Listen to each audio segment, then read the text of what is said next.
మొదలైందయ్యా హడావుడి. ఎలక్షన్ లో త్వరలో పెట్టబోతున్నారట. అది సరే, ఈసారి టికెట్ మళ్ళీ ఎవరికి ఇస్తారంటారు? టికెట్ ఎవరికిచ్చినా నీకు నాకు మాత్రం ఇచ్చే ఆశ లేదు. అందువల్ల దాని గురించి ఆలోచించడం అనుకోవడం అనవసరం. సరేనండి, ఎన్నాళ్ళలో పెడతారంటారు? ఏమో 4 రోజుల లోపలని కొంతమంది అనుకుంటున్నారు, 2 నెలల లోపలని కొంతమంది. మొత్తం మీద 6 నెలల్లో ఎలక్షన్లు పెడతారండి. సరే చూద్దాం.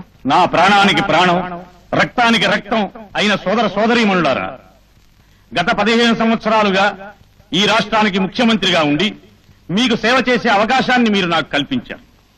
ఈ 15 సంవత్సరాల్లోనూ నా నాయకత్వంలో ఈ రాష్ట్రం ఎంత పురోభివృద్ధి సాధించింది మీకు తెలుసు. దాని గురించి ప్రత్యేకంగా నేను చెప్పడం నన్ను గురించి నేనే చెప్పుకున్నట్లుగా ఉంటుంది. అందుకని అది మీకే వదిలేస్తున్నాను.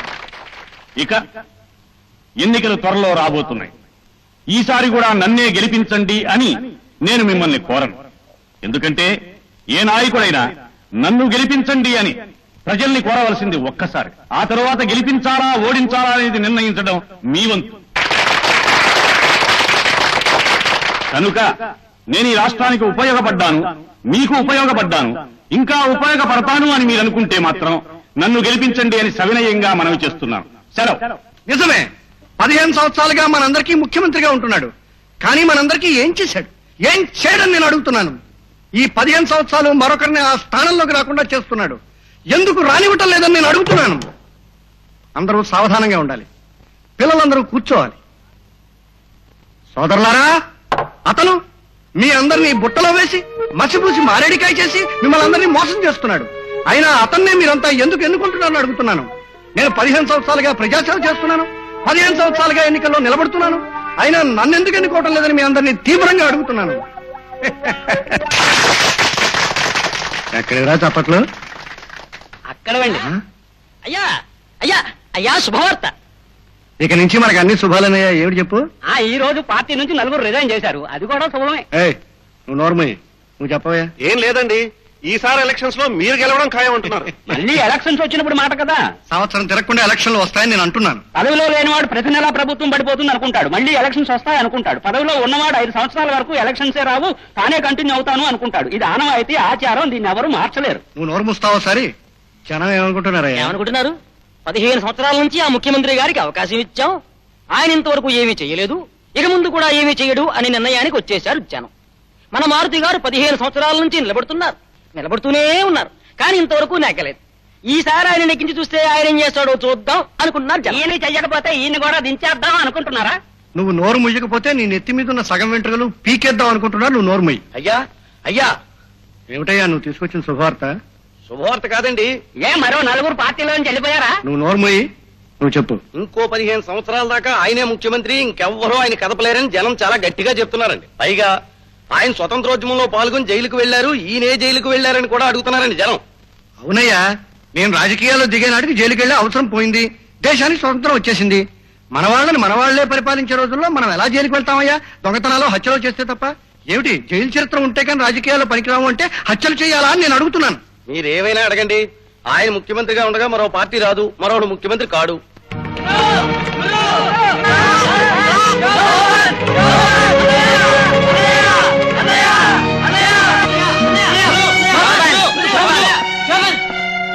చూసావా ఇది?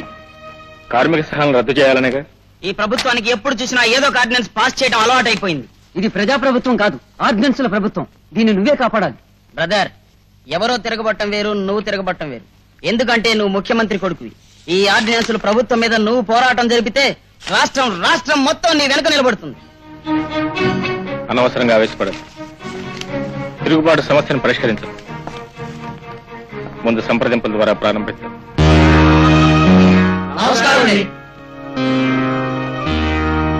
కార్మిక సంఘాలను రద్దు చేయాలని ఆర్డినెన్స్ మీరు ఎందుకు పాస్ చేశారో నాకు అర్థం కావటం లేదు. ఇందులో అర్థం కావడానికి ఏముంది?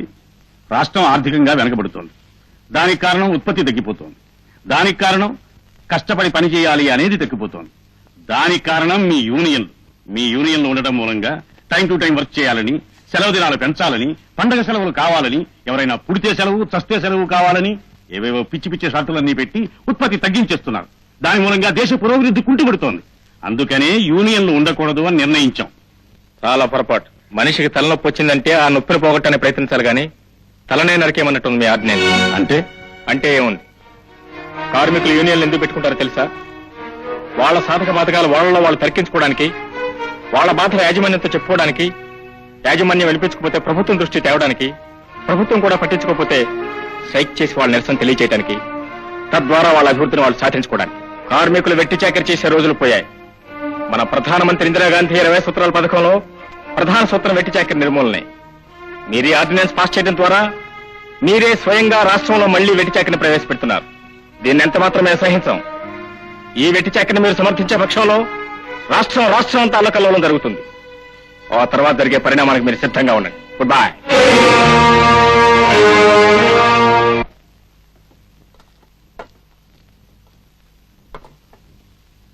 నాన్న నువ్వు ఏమైనా గొడవ పడ్డారా? ఏ ఆయన అలిగి భోజనానికి రాకుండా అక్కడే ఉన్నారు. ఎక్కడ? అరుగో. డాడీ నా మీద అలిగారా? రండి భోంచేద్దాం. నాకు ఆకలి కాలేదు. కడుపులో కాలుతున్న ఆకలిగా లేదనటం కోపానికి మొదటి లక్షణం. అయినా చీఫ్ మినిస్టర్ గా మీరు మాట్లాడారు, కార్మిక నాయకుడుగా నేను మాట్లాడాను. ఇక్కడిదక్కడే.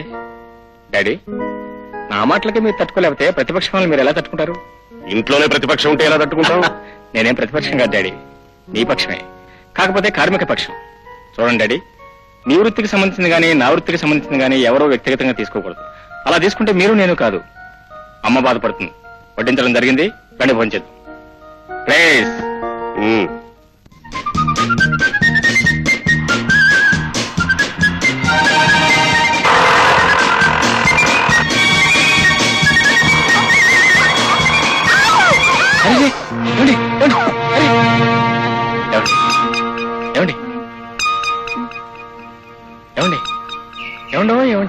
ఏమండి అయ్యో రామా, అలా చూస్తారేంటండి? అడగండి.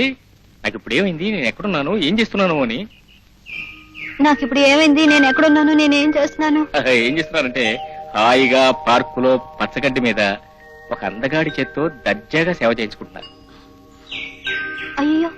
అయ్యో పాపం, ఏంటండి నా లూనాకేమైందోనండి. ఇది మరీ బాగుందండి. వెనకడికి ఒకడు ఇల్లు కాలితే కాలింది కానీ నా బెడ్రూమ్ కర్టన్ కాలేదు కదా అని చాలా సంతోషించాడు. అలా ఉంది మీ వ్యవహారం. అవును, మీరు ఆత్మహత్య చేసుకోవడానికి ఇంతకంటే వేరే మార్గం దొరకలేదా? ఆత్మహత్య భలేవారండి, నేను లూనా ప్రాక్టీస్ చేస్తున్నాను. ఏమిటి ఆత్మహత్య ఎలా చేసుకోవాలని? ఓహో, లూనా ఎలా తోలాలనండి. అర్థమైందిలేండి. అయితే మీరు వెళ్ళబోద్దు అనమాట. మరి ఇంతకీ బోర్డు ఏది? ఇక్కడుంది. ఏమండో మీకు తెలుసో లేదో, ఆడపిల్లలు ఎల్బోర్డు కట్టుకుని ప్రాక్టీస్ చేయకూడదు. ఎందుకండి? ఎందుకంటారేంటండి, ఎలాగో ఎల్బోర్డే కదా అని రౌడీ ఎదవాలంతా మీ వెంట పడతారు. ఓహో. లెఫ్ట్ నుంచి, రైట్ నుంచి, సెంటర్ నుంచి వచ్చి అందరూ మిమ్మల్ని డాష్ కొడతారు. అదే ఫర్ ఎగ్జాంపుల్ ఎల్బోర్డ్ లేకుండా కూడా మీరు ఎవరన్నా డైరెక్ట్ డాష్ కొట్టారనుకోండి, ఏ మగాడు ఏం పట్టించుకోడు. ఎందుకంటే మీరు డాష్ కొట్టినా కూడా అందంగా, ఆనందంగా, ఆహ్లాదకరంగా కొడతారు కదా. అందుకని నేను సోతలు పారేస్తాను. థ్యాంక్స్ అండి, బాయ్ అండి. ఏంటండి దెబ్బలేదా? ఎక్కడండి? వదిలేదండి. అవును, మీ దగ్గర ఉన్న ఫస్ట్ ఎయిడ్ ఉందండి? అందులో ఉందండి. ఇదే కదండి? ఏమండి, మీరేమన్నా డాక్టర్ చదువుకున్నారా? అఫ్ కోర్స్ ఫుల్ డాక్టర్ కదనుకోండి, హాఫ్ డాక్టర్ అండి. ఎందుకంటేనండి ఫ్యాక్టరీలో పనిచేస్తుంటారు కదండి, యాక్సిడెంట్లు అవి అక్కడ సహజంగానే జరుగుతుంటాయి కదండి, వాళ్ళందరికీ ట్రీట్ చేస్తుంటాను. ప్లీజ్ కొంచెం ఓపిక పట్టండి ప్లీజ్. ఏమైనా 10 మందికి సేవ చేస్తే మీలాంటి నర్సమ్మలకు సేవ చేయగలటం నా అదృష్టం అండి. అమ్మా, అయ్యో ఏమైందండి? ఏముందండి, మీకు తగిలిన దెబ్బే నాకు తగిలి ఉంటుంది. చాలండి, పర్వాలేదండి. అదేం కుదరదండి, మీరున్న ఇప్పుడే ఇక్కడే వెంటనే తీర్చుకునే అవకాశం నాకు ఇవ్వండి. ఆలస్యం అయితే వడ్డీ కూడా యాడ్ అవుతానే.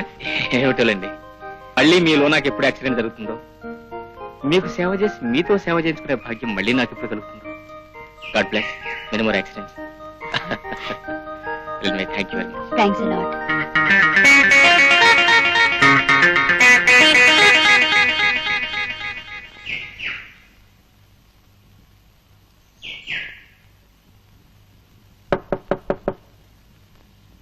రామలింగం ఉన్నాడా? కూర్చోండి సార్, పిలుస్తాను. సార్ సార్ సార్ సార్ మీకోసం ఎవరో పెద్ద మనిషి వచ్చాడు సార్. పెద్ద మనుషులు రాకపోతే చిన్న మనుషులు వస్తారు ఏమిటయ్యా? నేనే పెద్ద మనిషిని. బయట ఉన్నారు సార్. ఎవరది?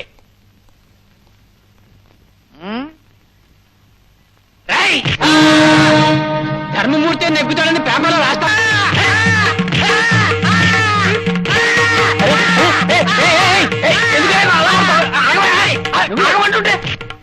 అరే ఎందుకని ఎలా కొడతావు? ఆయన నెగ్గుతాడని రాశాడు, నేను నెగ్గరని రాశాను కదా. చూడు బాబు, ఈవేళ ధర్మమూర్తి గారు ఆ పొజిషన్ లో ఉండొచ్చు, అదే పొజిషన్ లో రేపు మారుతిరావు గారు రావచ్చు. అంచేత రాజకీయాల్లో ఎప్పుడు ఎవరి పొజిషన్ ఎలా మారిపోతుందో తెలియదు. కానీ మా పొజిషన్ మారకుండా ఉండాలని మేము నిర్ణయించుకుని ప్రస్తుతానికి నేను ధర్మమూర్తి గారిని బలపరుస్తున్నాను, మా అబ్బాయి మారుతిరావు గారిని బలపరుస్తున్నాడు. ఇది బాబు, అదంతా ఒక అడ్జస్ట్మెంట్. మహేంద్ర లేడయా? కూర్చోండి. లేరండి, నాతో చెప్పండి సార్, నేను రాసుకుంటాను. అసలు ఆయన ఎప్పుడు ఆఫీసులో ఉండరండి, అంతా నేనే చూసుకుంటాను. నీ పని నువ్వు చూసుకో, ఇది అతనితో మాట్లాడాల్సిన విషయం. హలో, నమస్తే సార్. నమస్తే. ఆ, ఎప్పుడు రావయ్యా, వచ్చారు? రా. ఇవి తీసుకెళ్ళి లోపల పెట్టు. చెప్పండి సార్. కూర్చో. ఏం లేదయ్యా, వచ్చే ఎన్నికల్లో నేను ఎన్నికవుతాను నమ్మకం లేదు కనుక నువ్వు ముఖ్యమంత్రితో మాట్లాడాలి. ఎలాగైనా నాకు డిప్యూటీ ముఖ్యమంత్రి పదవి వచ్చేలాగా నువ్వు చూడాలి. అది నేను మాట్లాడితే కుదరదు, చీఫ్ మినిస్టర్ కదా. మా ఫాదర్ తో చెప్పిస్తాను. సార్, ఓ స్మాల్ రిక్వెస్ట్, మీరు డిప్యూటీ చీఫ్ మినిస్టర్ అయితే నేనే సార్ గవర్నమెంట్ స్టాఫ్ ఫోటోగ్రాఫర్ని. అలాగేనయ్యా, నువ్వే స్టాఫ్ ఫోటోగ్రాఫర్వి, మీ నాన్నని ఇన్ఫర్మేషన్ డైరెక్టర్ చేస్తాను. మీ ఇద్దరు కలిసి డిపార్ట్మెంట్ తినేయండి. Oh thank you sir. ఇవి చేతులు కావు సార్. ఎందుకండి, మీరిద్దరూ కలిసేటట్టు నేను ఏర్పాటు చేస్తానుగా. కాకపోతే మా విషయం మీ విషయం మీ అబ్బాయితో మాట్లాడేనయ్యా, ముందు నా విషయం చూడు. మాట్లాడేశారన్నమాట. మాట్లాడేశాను కానీ ఇన్ఫర్మేషన్ డైరెక్టర్ ఇలా నవ్వకు, నేను పిచ్చోడు అనుకుంటారు.